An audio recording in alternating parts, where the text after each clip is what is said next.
Man, it was a busy day, a lot of emotions.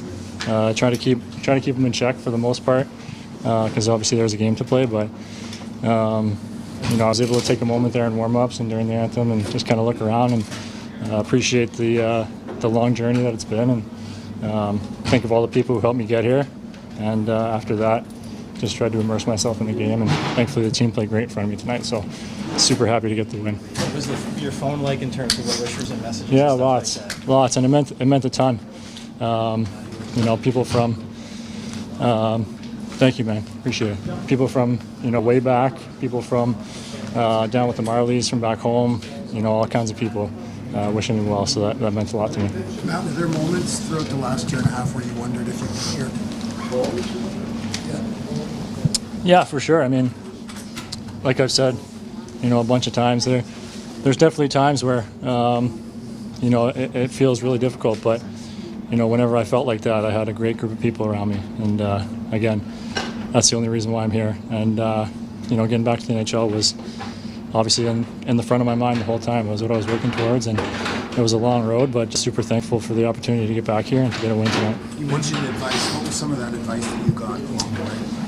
Well, I think one of the best pieces was to take a moment before the game and just appreciate the moment, appreciate how hard I've worked and the people around me have worked to get me back here, and just enjoy it. The emotions were high today, and I tried to keep those in check for the most part because there was a game to play, but I also, really enjoyed myself out there, and like I said, it meant a lot. What was it like when that final buzzer went? It was great. Yeah, it was great. It was a rush of emotion. A big release. Great to celebrate with the guys, and a lot of very kind words from me in the room afterwards too, which again meant a lot. How do you assess your own performance? Felt good. I felt really good in the first. A couple weird timing miscues in the second. Other than that, felt pretty solid throughout. And like I said, we played extremely well in front of me. I think the first period was the difference maker in the game. I think the team had a great first period, so thankful to get the win. Not to take away from your win, but there were 2 goals disallowed, and rightly so. What do you think of that? I think you answered it right there. Right. I thought the one he clipped my stick. I had no chance. So I was definitely hoping that they were going to make the right call. I think they did. Anything a teammate said to you there after the buzzer that really stood out to you? Just you could tell that they all were really wishing well for me, and they were all super happy for me. A lot of them were saying that in the line after the game, and Domes gave me the game puck, which meant a lot. And just the amount that they were cheering for me, it really meant a lot. This morning, Craig said the Flyers still burn. So one down. After all you've been through, why does it still burn inside? It's just me, I guess. I don't know. I think I took it as a challenge, and it was a long road, big mountain to climb. But like I said, I kept this moment in the front of my mind on those days where it felt tough. And again, I had people around me to keep me focused. So wouldn't be here without them. Morgan, how good do you feel for Matt? I thought he played great. So as a group in here, we're very happy for him. Whenever you have a teammate who goes through a long rehab process after a serious injury, and he didn't complain once. He didn't feel sorry for himself. He just got back to work, and it's great to have that payoff here tonight. And he's going to continue to grind, and he's going to continue to put in the work. And you're just extremely happy for a guy like that. He was talking about all the emotions he went through today and how much it meant, your words as teammates to him. What was your sense of the emotions that he was doing leading up and at the buzzer? He appeared to be calm and under control, and I think you could tell he was enjoying the moment. But in terms of what I noticed, I think he was pretty composed. And I know the feeling when you come back from injury, and not as long as him, but he put in a lot of time and put in a lot of work. And so to be back here and to play well is a bonus, but to be back here and a part of the team, and I'm sure that's a special moment for him. So as his teammates, we want to support him and make sure he gets to enjoy it. What prompted the fight with Nothing in particular, just Just hockey. Thanks. Leafs facing center crisis amid injuries, eyeing trade market for solutions.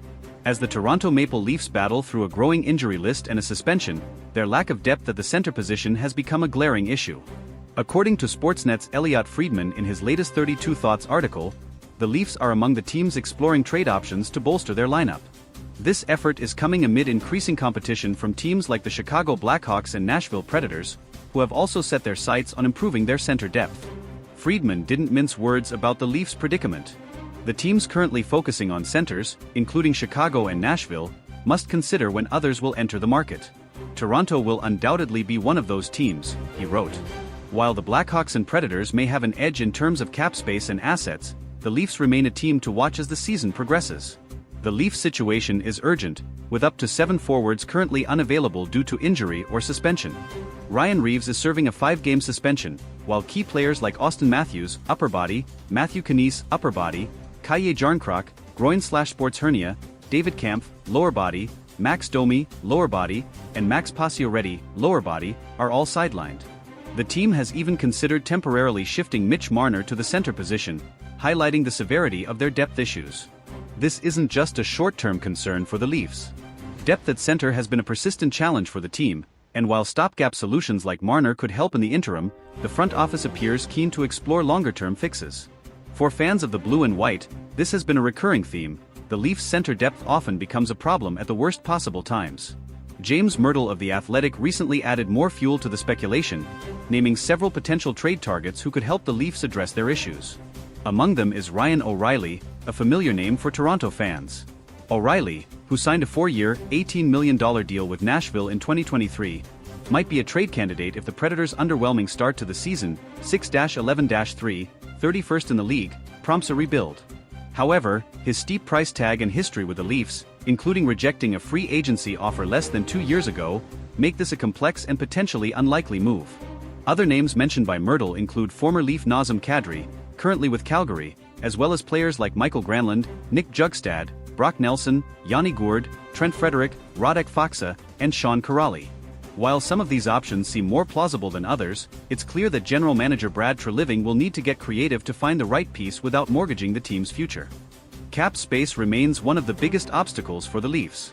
Unlike teams like Chicago and Nashville, which have more flexibility and assets, Toronto is walking a financial tightrope. As Friedman noted, competition will intensify as cap-constrained teams strive to create room. For the Leafs, that could mean waiting for the market to develop further, a risky move given their current needs. The situation also highlights the Leafs' ongoing struggle to build a roster that can withstand the grueling nature of an NHL season. Injuries are an inevitability in hockey, but Toronto's current predicament underscores the importance of depth, a quality the team has struggled to consistently maintain. Looking back on recent years, the Leafs have often leaned heavily on their star players, particularly Matthews, Marner, and William Nylander. While these players have delivered in spades, the lack of reliable depth options has left the team vulnerable in critical moments. The current crisis at center is merely the latest example of this recurring issue. Some fans have called for more aggressive moves from Treliving, arguing that now is the time to strike while the team's core is in its prime. Others, however, are more cautious, pointing to the dangers of overpaying for short-term fixes. Striking the right balance will be key, especially as the Leafs aim to keep their championship window open. Despite the challenges, there's no denying that Toronto has the talent to be a contender, provided they can patch up their lineup. The ongoing rumors and speculation surrounding potential trades show that the Leafs are at least exploring every avenue to strengthen their roster. For fans of the blue and white, this moment feels like a pivotal point in the season. With a lineup ravaged by injuries and a tough schedule ahead, the Leafs must act decisively to avoid falling behind in the standings. The addition of a dependable center could be the difference between weathering the storm or watching another season slip away. Whether it's O'Reilly, Kadri, or another surprise name, one thing is certain: the Leafs are under pressure to deliver. And for a fan base as passionate and loyal as Toronto's, there's no room for excuses. The time to act is now, and Leafs Nation is watching closely.